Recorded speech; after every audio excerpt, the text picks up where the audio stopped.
Na hujambo mpenzi mtazamaji popote pale ulipo, na karibu katika miale ya Fresh News TV.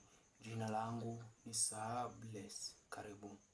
Kanisa la Amani Gospel Likoni Sharks laandaa ibada maalum ya kuombea taifa la Kenya, ambayo ibada hiyo iliongozwa na mtumishi wa Mungu Apostle Shadrack Owire.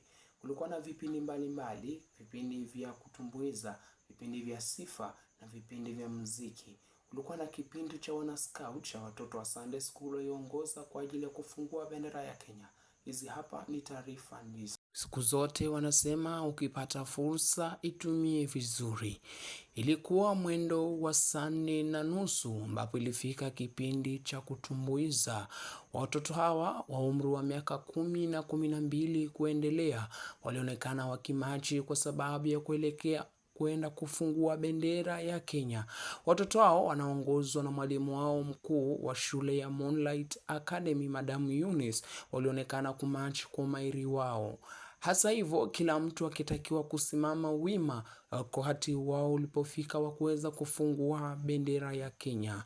Watoto hao waliweza kuchukuliwa video na kumwagiwa sifa kemkem, kama wanavyosema, kilicho na sifa na kipewe sifa. Hapa kila mtu alitakiwa kusimama wima kwa sababu ya kufungua bendera ya Kenya. Wanaskauti hao walipoanzia nje wakaweza kufika mpaka ndani. Kama unaweza kuona, watu waliweza kusimama kwa ajili ya kuheshimisha taifa la Kenya. Watoto hao waliweza kufungua bendera kwa mahiri na kila mtu alitakiwa kusimama wima mpaka walivyoweza kumaliza.